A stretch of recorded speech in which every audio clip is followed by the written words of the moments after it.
Welcome in, friends. It's time for our next review of Prehistoric Planet. We're at the third episode, which means we're at the halfway point, so we're almost done, so that's kind of sad. This has been a really cool show.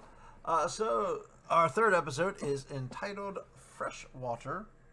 So we're dealing with, freshwater, lakes, swamps, river environments. This one we do revisit some old friends, or I guess not really friends, but some familiar species. Some of the guys from the earlier episodes have returned to get little bigger segments. Some interesting stuff. Some interesting plausible speculations, I guess you would say, and some of the behaviors and stuff that we see here. So, yeah, overall, pretty good episode. So, let's get started, shall we? Let's pull up my pick taker here. Poof. So, we open with, talking about rivers running through, eroding canyons and stuff like that. Kind of similar to like a Grand Canyon kind of thing. Then we open with some pterosaurs that are just cruising the riverbed here. Oh, wrong way. And then we go to this big giant waterfall with these big canyon walls, and we see that we have pterosaurs lined up. We don't actually get a name for this pterosaur. I guess it's kind of like the one in the first episode a little bit. The what was it called? One of the hatchlings, Alicinos. Kind of reminds me of that one a little bit, but we don't technically get a name for this one. So it shows that they're all like gathering and hanging out on these cliff edges where they're supposed to be. We've heard this a couple of times. It reminds me because this was like a line from Walking with Dinosaurs, is there's safety in numbers, and here they're safe from most land predators. So hitting up that we're about to see a predator, a velociraptor makes their return.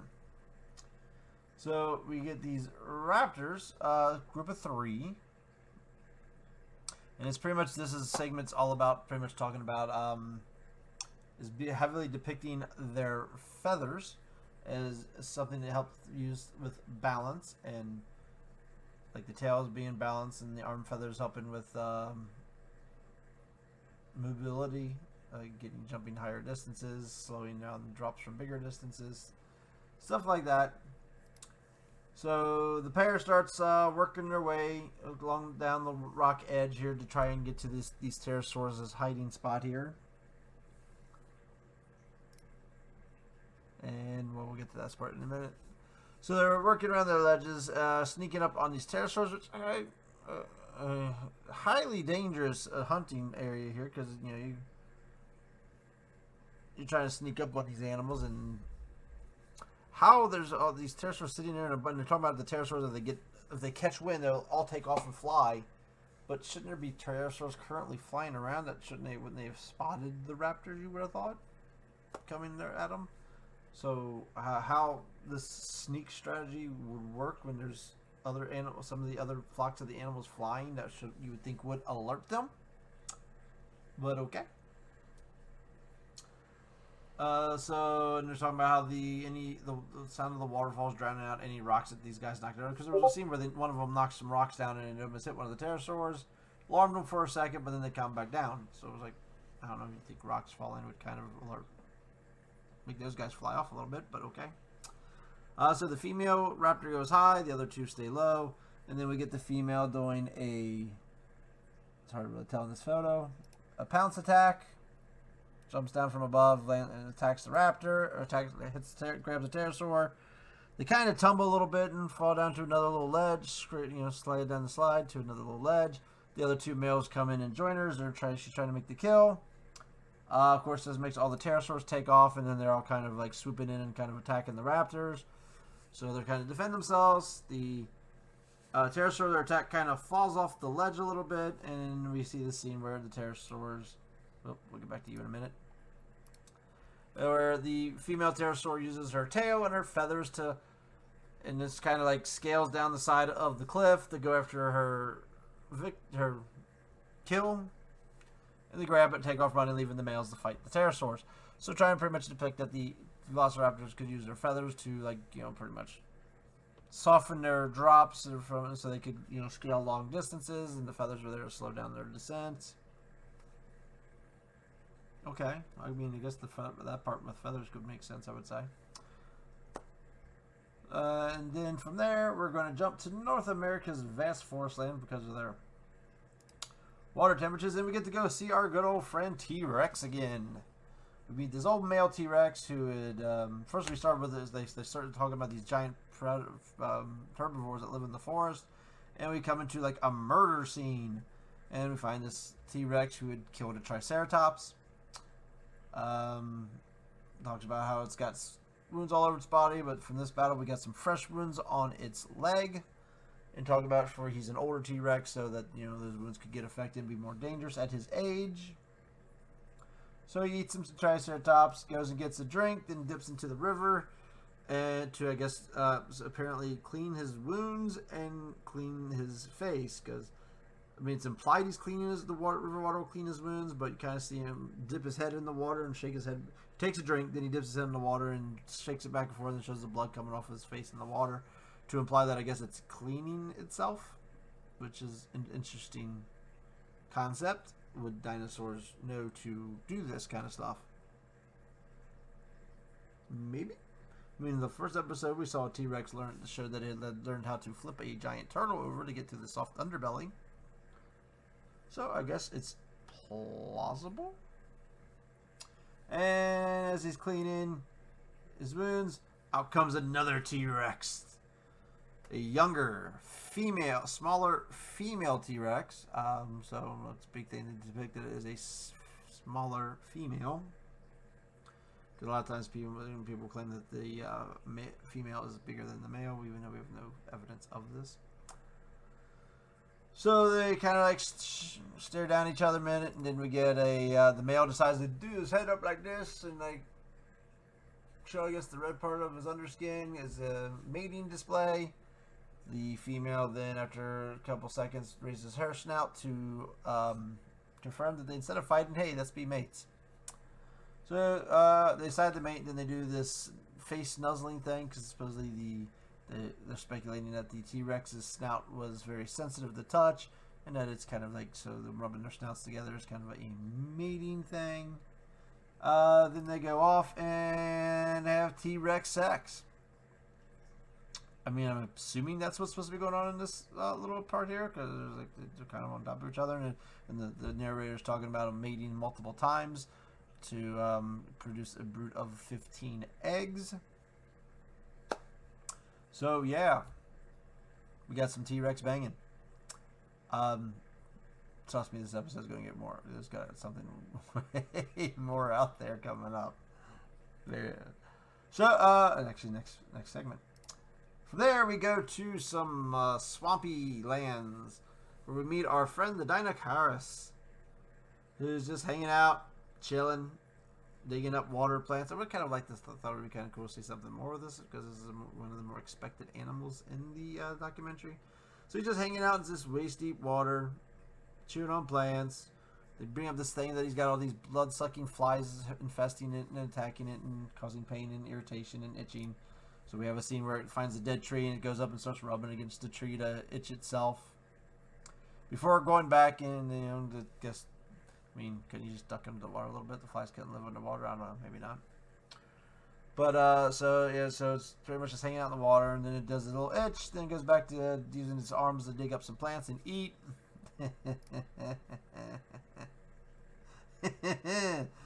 So from there, it talks about how the wet vegetation is going to cause some stomachal issues. So we kind of get this funny look at the looks at the camera, and you hear some stomach growl, and all of a sudden then you hear a plop. And I will not share a picture of what it shows here. Then we cut to an underwater scene, and we have a big Dinocaris turd float down the water. I guess so it talks about it, how it produces. So they talk about how it produces a lot of dung that then goes into becomes fertilizer to keep growing the plants and stuff like that. Yeah, T-Rex sex to Dinocaris poop. But still would like to see more with this one. I thought, especially with the big long arms, kind of was hoping you see something more that they would do with this. But from there we go to some more flyers, and don't worry, but I always struggle with this name. So hopefully, if I look at it, it helps me out. The Quetzalcoatlus. I cannot. I hate that. I struggle with that word all the time. So we see one of them flying over these river area. She's looking for a spot, a secluded island. And this is Africa, I believe they said this was where this was taking place. So she's looking for a spot on the desert islands so she can go poop some eggs. We get a lot of graphic imagery in this one. So she's looking for an island spot, starts building the nest. And then they go into detail on how the wings are just technically all attached to just one big long finger. And then they still have the other fingers on their hands. Now they fold their wings. It goes into detail because this is something a lot of things always get wrong, is how they fold their wings up so they can walk on all fours, and that pterosaurs are capable, very capable of walking on all fours. Or a lot of times they've been depicted as not even have to hop or having their wings folded wrong and stuff like that. So it goes into detail, and then it talks about laying some eggs, and it goes to like a little time lapse thing as over time, talking about how she'll like lay a couple eggs every couple days for like 3 weeks.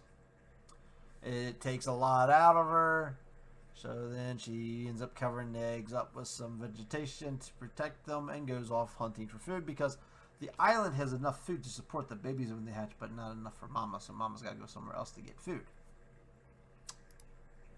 And while she's gone, evil Quetzalcoatlus comes into play and says, hey, I want to put my eggs here, but there's not enough food on this island for both of our nests, so starts destroying the eggs of the other one, eating some of them, just crushing some of them. And then Mama comes back and catches them, and we get a MCU type fight because MCU movies have to have have a villain just like the hero fighting each other. So we got a little brawl here with them, and pretty much the brawl is pecking at each other and biting each other's beaks. You'd think it'd be very easy for one of these guys to poke each other's eyes out. Just sharp beaks. You're blind, bitch. But so she fights off the older female intruder and chases her away. Checks out her nest to find that there's 3 eggs left remaining. So now she'll stay with those eggs for, I don't remember how long I said, 3 months for the hatch. And then she leaves the babies to their own after they're hatched. And she, okay, you're out of the egg. Okay, I'm out. Peace out. I'm out of here. But so saying it was like a nest of like 12 to 15 or something like that. I think 12. So, another big theme of the prehistoric planet has been baby killing. Baby T-Rex. I don't know. I guess a baby sea turtle, technically, you could claim. Is that the only babies in the first episode? I believe it was. What I can play. Oh yeah, the baby pterosaurs. They had them getting picked off. And do we have any babies getting killed? We had some babies suffering for food in the desert one. I don't recall if we had any babies actually get eaten in the second one. But so this one we go back to baby killing, and we're not done, folks.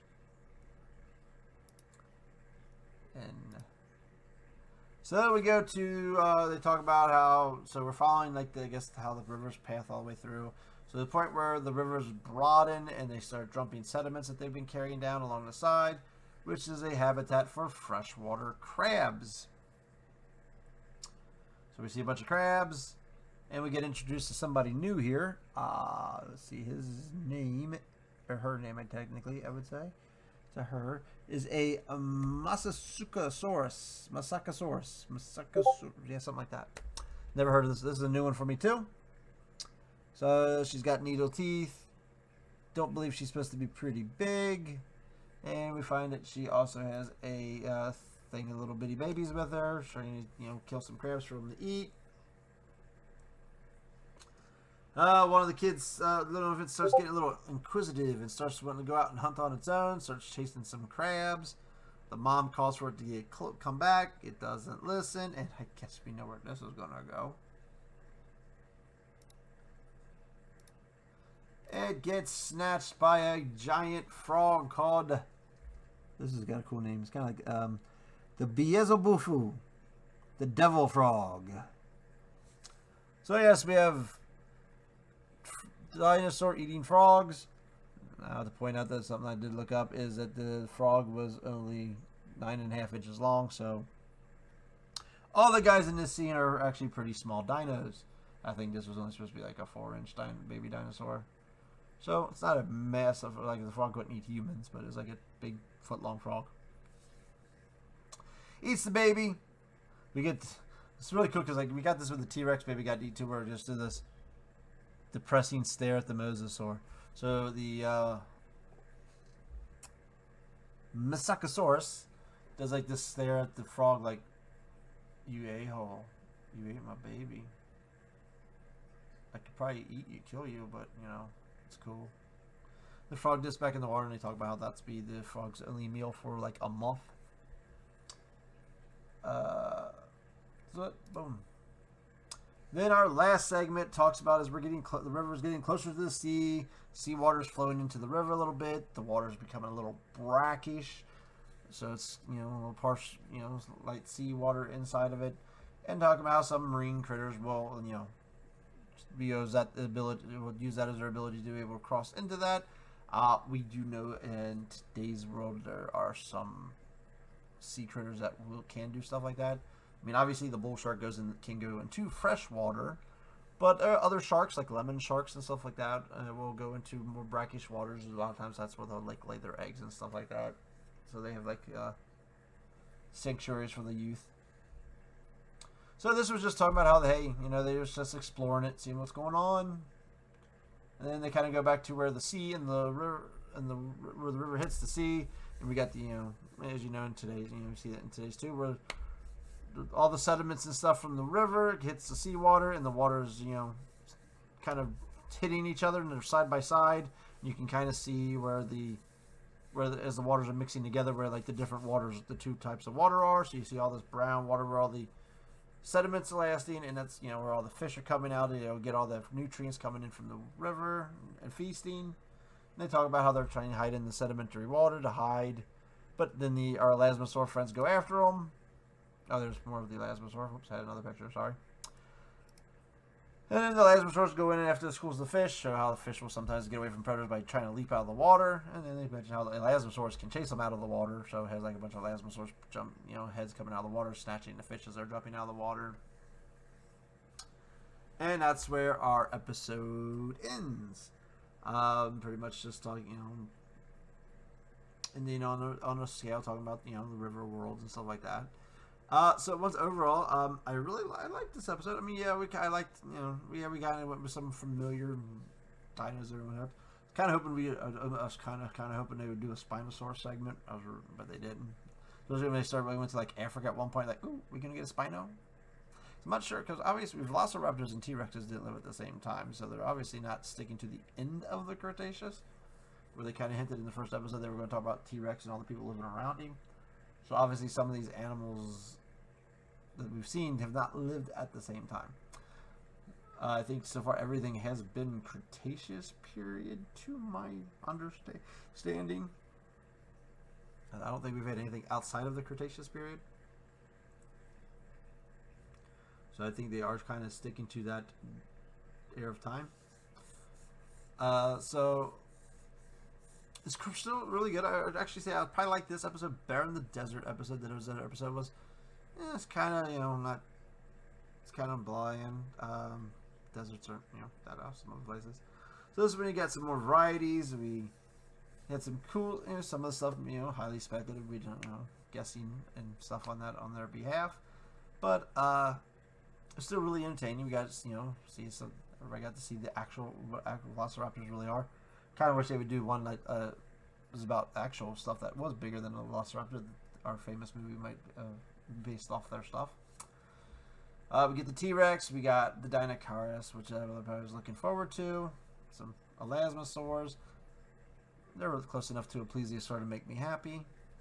We got some flyers in here, so it's a very good mix of just all life at the time. I mean, you mentioned the blood-sucking flies. The desert episode followed like a little lizard for a little bit. This one's kind of had like a little spotlight on some crabs and a frog. So they are showing a pretty wide variety of the animal life at the time. It's not just sticking to nothing but dinosaurs. So we are getting a sample of life from all over there. So I do like that. I think that's pretty cool. I would probably play it. So yeah, I would probably say I like this one better than the deserts episode. It's really close to being coast. I think I still put my coast above it because I love the sea marine monsters. So really good, still really impressive. We had some great close-up shots of like the T-Rex kind of like looking at you, and it looks so good. And one thing I've not mentioned a lot in some of the other episodes here is the musical score is also really good on the show too. So there's like a lot of good musical instrumental stuff that was hitting with the show that I really dug. So this was a really good episode. Behind the dinosaur fact thing that they added at there was bonus content, and this one was about Velociraptor feathers and the speculation on what the feathers could mean for it. So like I said, pretty much what they covered in the episode. It helps them with agility and moving and mobility. Falling from greater. And then we mentioned how like feathers will act as a cushion for falling distances. So how they could use that distance to help them jump down from higher peaks, be able to make higher jumps by kind of putting their wings up to kind of give them some,